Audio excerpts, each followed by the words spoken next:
Morning, Joyce. How are you? Good morning, Joyce. Recording has begun. All right, I'm looking for Raymond. Aren't you supposed to do the intro? Yes, ma'am. I can do that. If you'll call the meeting to order and set the time for us, then I'll do the Okay, part so we're gonna it's do. 9 o'clock, and I'm calling the July meeting of the Camino Real Regional Mobility Authority to order. Can you do roll call, please?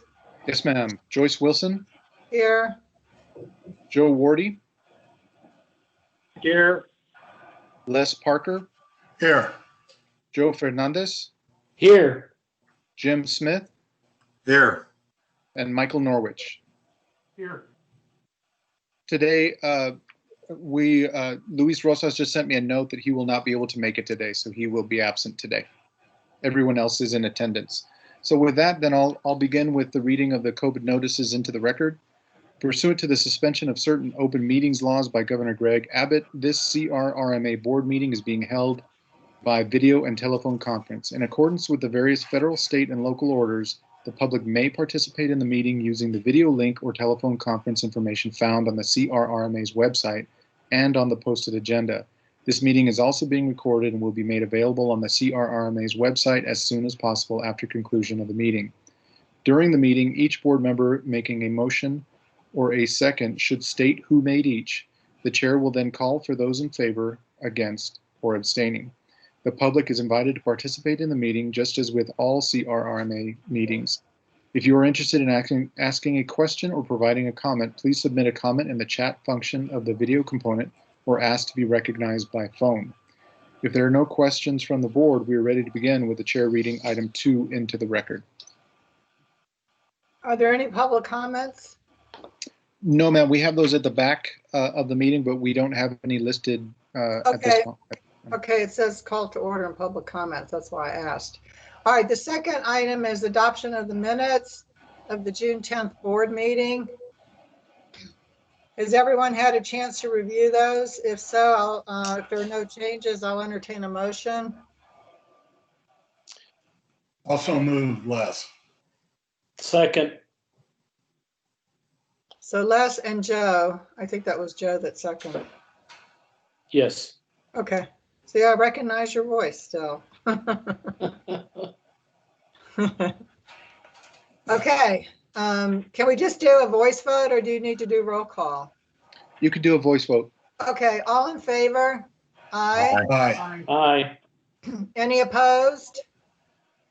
Okay, motion passes unanimously. Item 3, discussion and action on board resolutions related to the El Paso streetcar overhead contact system reconfiguration project. A, selecting provider pursuant to the procurement issued June 7th, 2020, and authorizing the executive director to enter into an associated agreement. And B, authorizing the executive director to execute work authorization number 26.3 with Atkins North America, Inc. to provide oversight services. Raymond? Okay, Raymond Tejas, Executive Director of the Camino Real Regional Mobility Authority. I'm going to share my screen.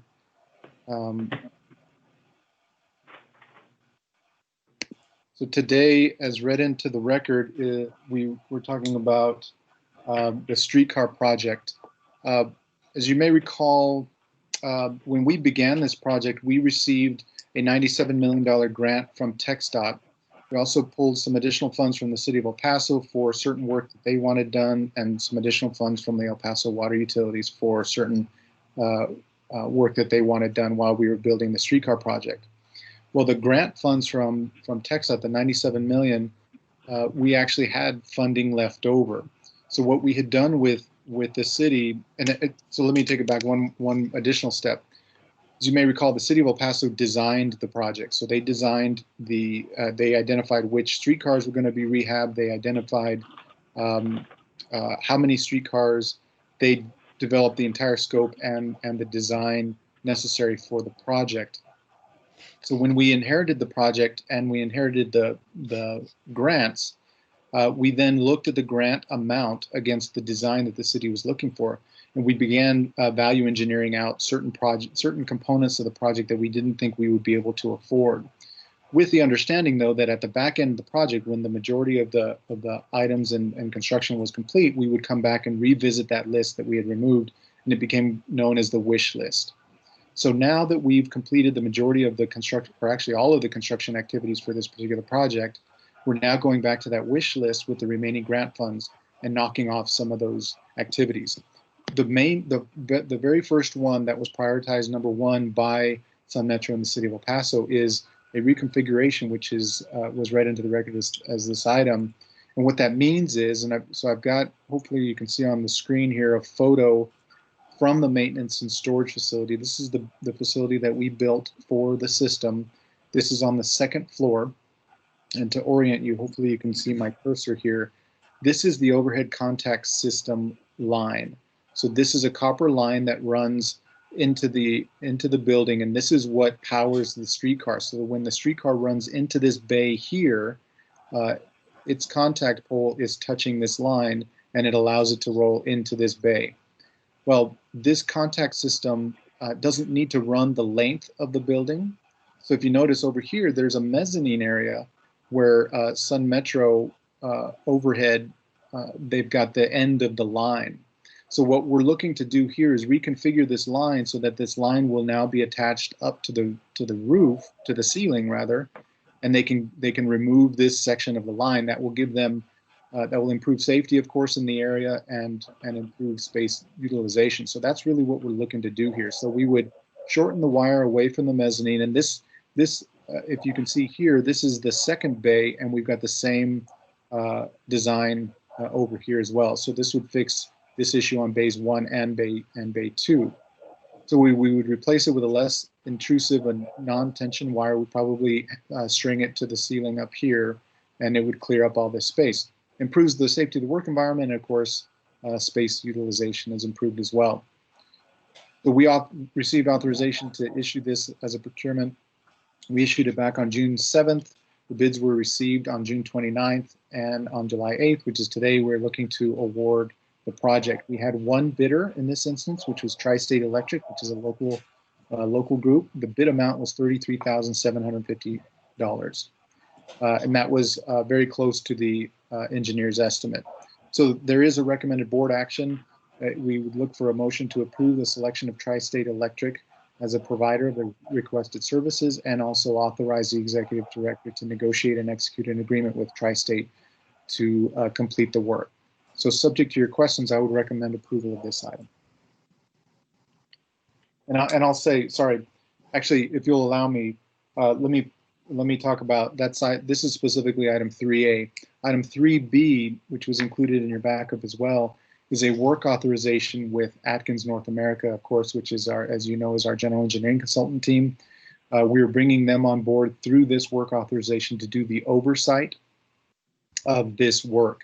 However, what we're also doing is we're rolling in a couple of other things. The streetcar project itself took a lot longer than we had originally anticipated, so we need to add a little bit of funding to the general engineering work the GEC's work authorizations to complete the work, to close out the entire project, and to add this project as well as the SCADA project, which is the next one on the wish list, and in fact the next one on the agenda that we'll talk about here in a moment. So this work authorization for $27,000 would actually get us through the entire completion of the project, including the project wrap up with TxDOT, which includes audits, reviews, and that sort of thing, all the project documentation. So two things here. Item 3A then is selecting Tri-State, authorizing the executive director to negotiate an agreement for them to work on the OCS reconfiguration. And then item 3B is authorizing the executive director to execute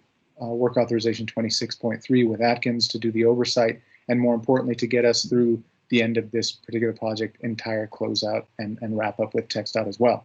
So subject to your questions now, I would recommend approval of both items 3A and 3B.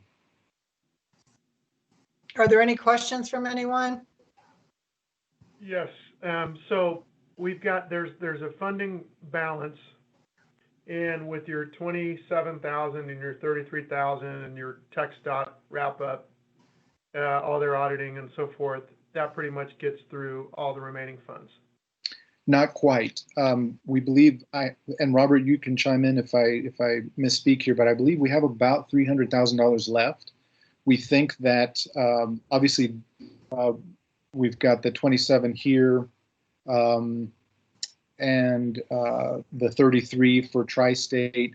The SCADA, we believe, will be somewhere in the range of about $100,000. So we do have some additional funds remaining, and we have that wish list from TxDOT. However, before, the wish list from Sun Metro, but before we went out and procured all the remaining items on the wish list, we wanted to get through SCADA and OCS because we thought those would be the most expensive. So we wanted to make sure we could afford those first before we put anything out on the street.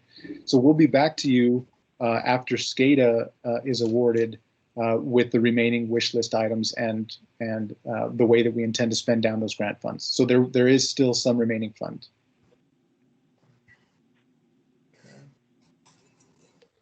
Any other questions from anyone?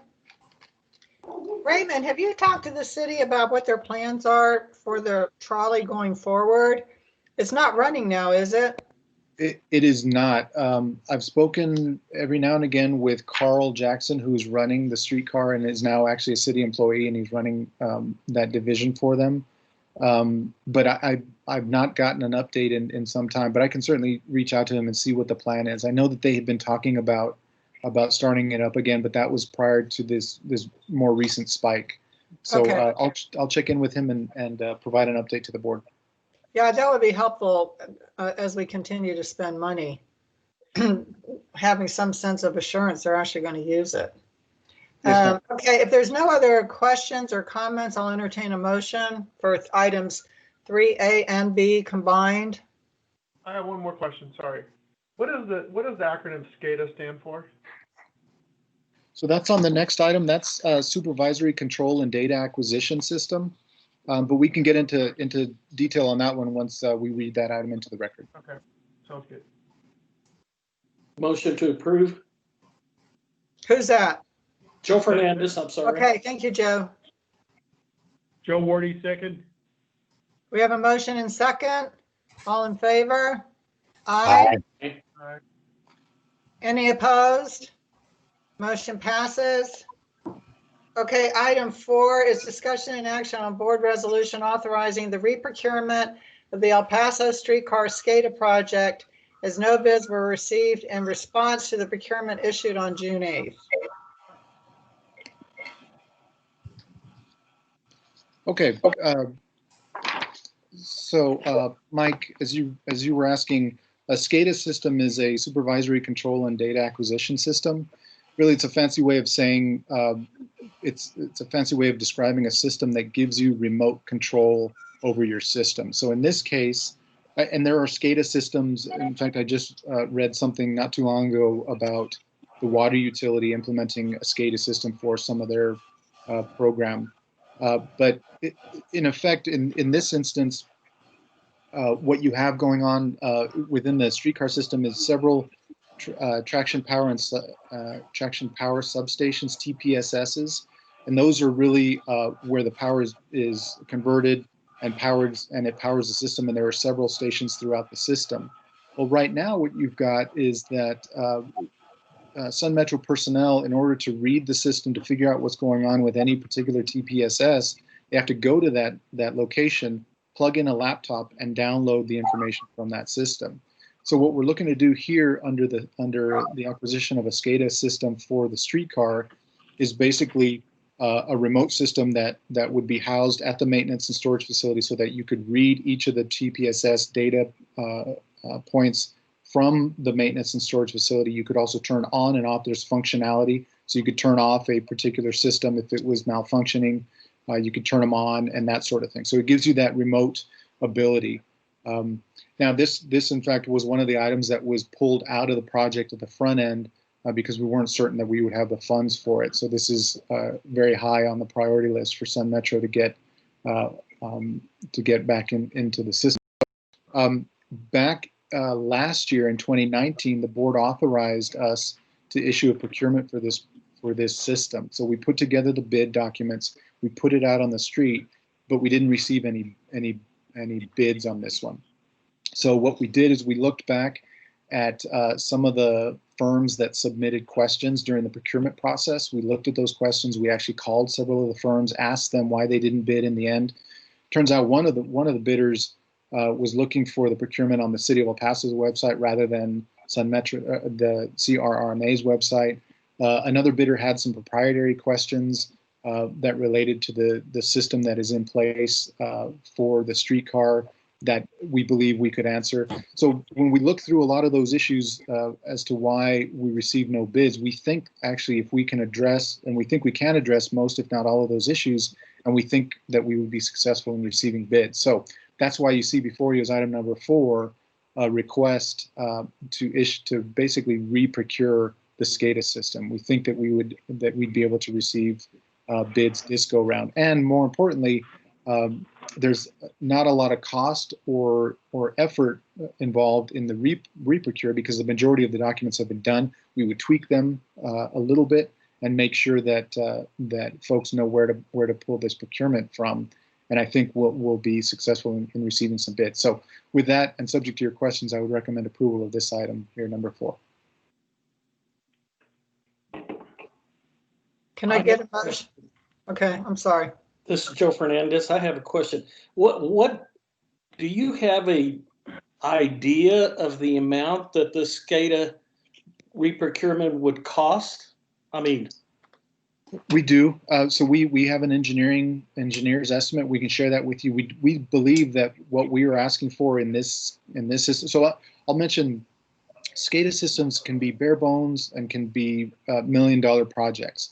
What we've developed in this one is a SCADA system that we believe would come in well under $100,000. Low, medium, mid. Okay, any other questions? I'll entertain a motion.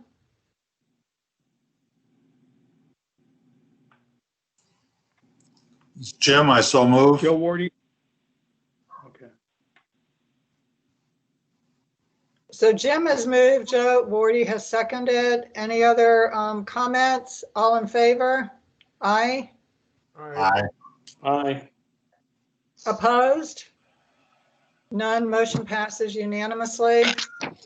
Okay, item 5, discussion and action on a board resolution authorizing the chair to execute an interlocal agreement with the Village of Vinton for the provision of funds necessary to design the Valley Child Road project from the RMS 2020 program.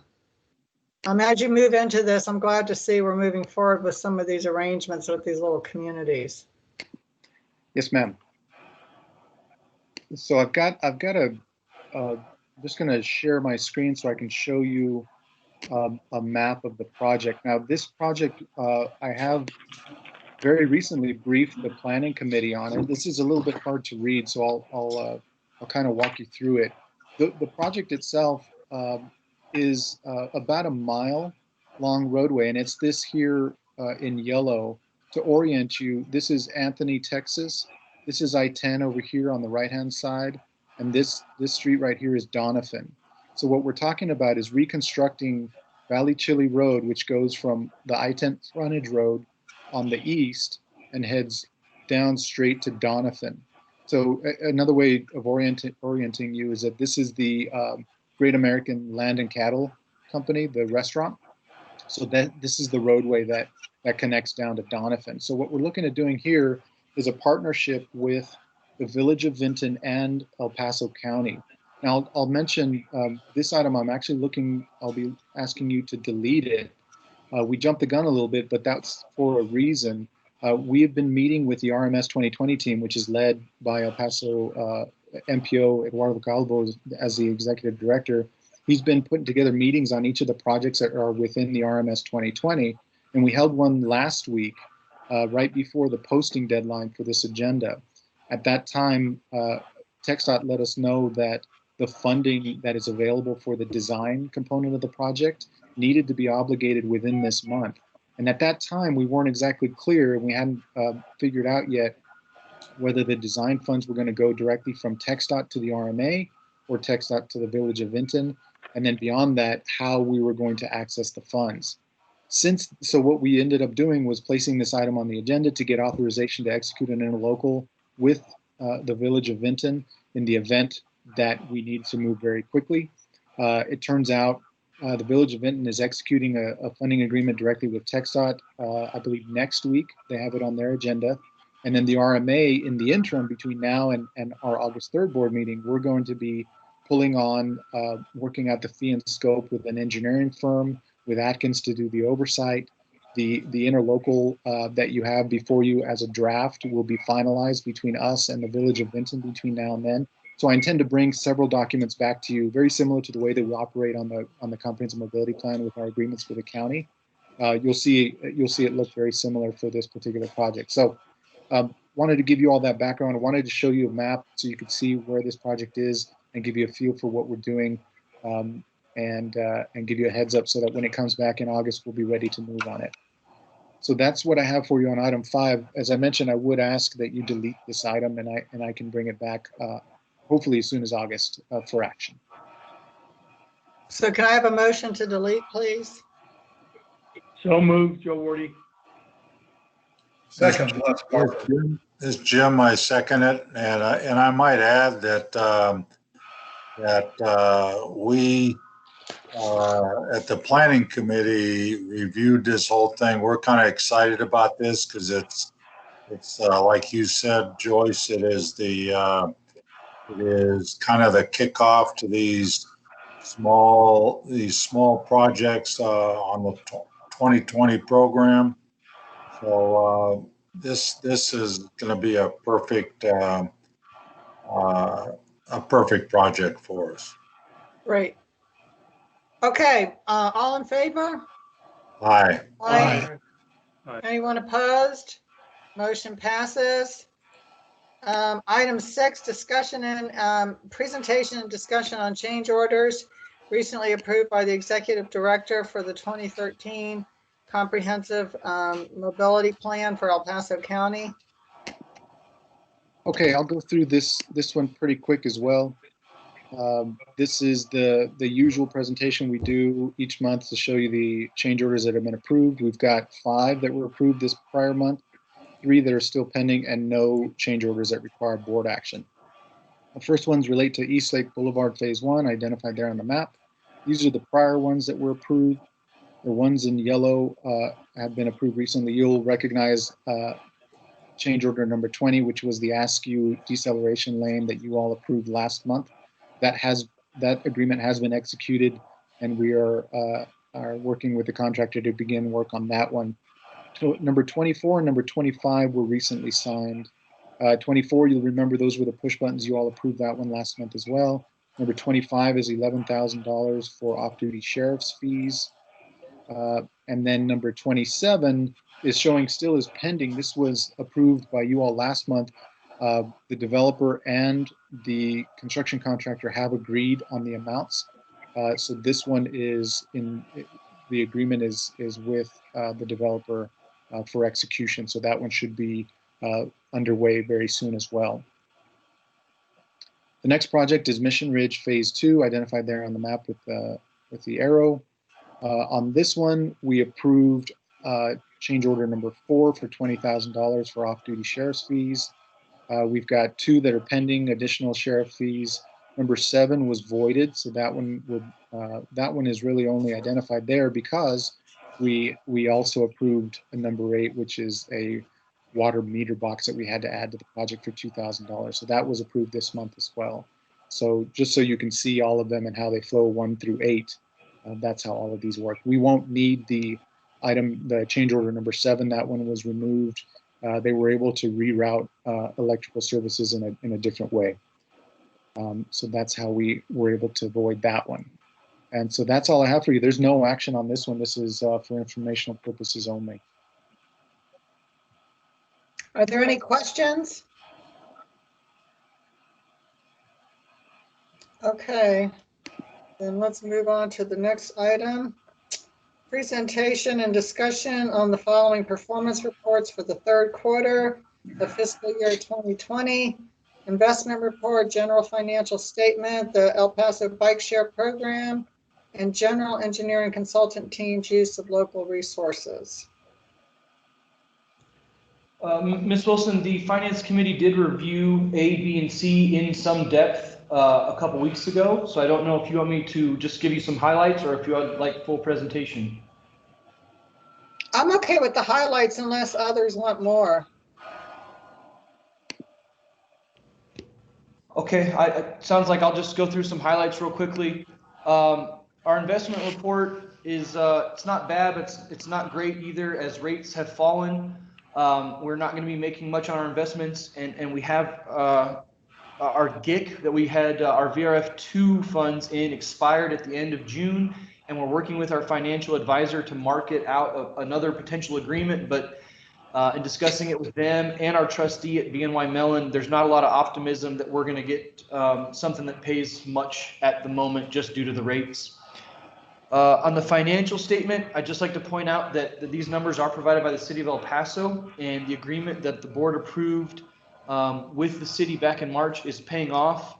We're getting really good response from them, and things are being processed timely, and it's just a really good relationship.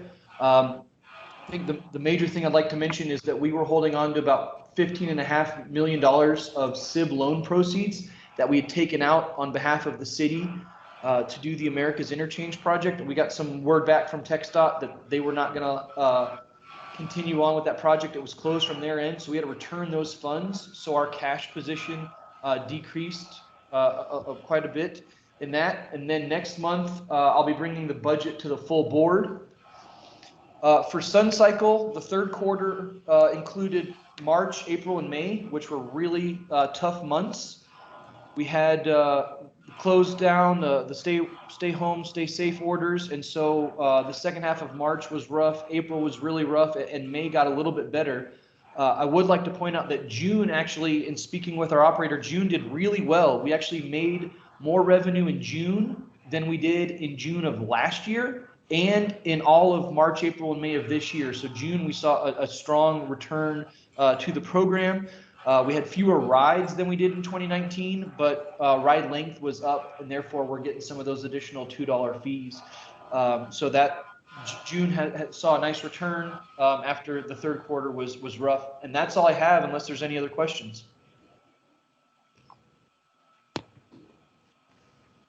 Any questions from anybody? None. Okay, then we'll go on to item 8, public comments. Are there any public comments? We have not received any public comments. Oh, and just for the record, I would note that for item 7D, the general engineering consultant team's use of local resources, those have been provided to you in report form as part of the backup. So we're happy to entertain any questions. Otherwise, that's all we have for you today on our agenda. It's a quick one. Okay, great. No executive session then, right? No, ma'am. Okay, I'll entertain a motion to adjourn. It is 9:28 a.m. Les Parker, second. All in favor? Aye. Aye. Aye. Thank you. Raymond, you'll let us know when they're going to open up for meetings, right? I guess they're not going to do it anytime soon right now. No, ma'am. Every time we post or we're getting close, I check in with the city clerk, and they've not shared any new info as to when they're going to do that. So I'll keep an eye on them, and I'll let you know.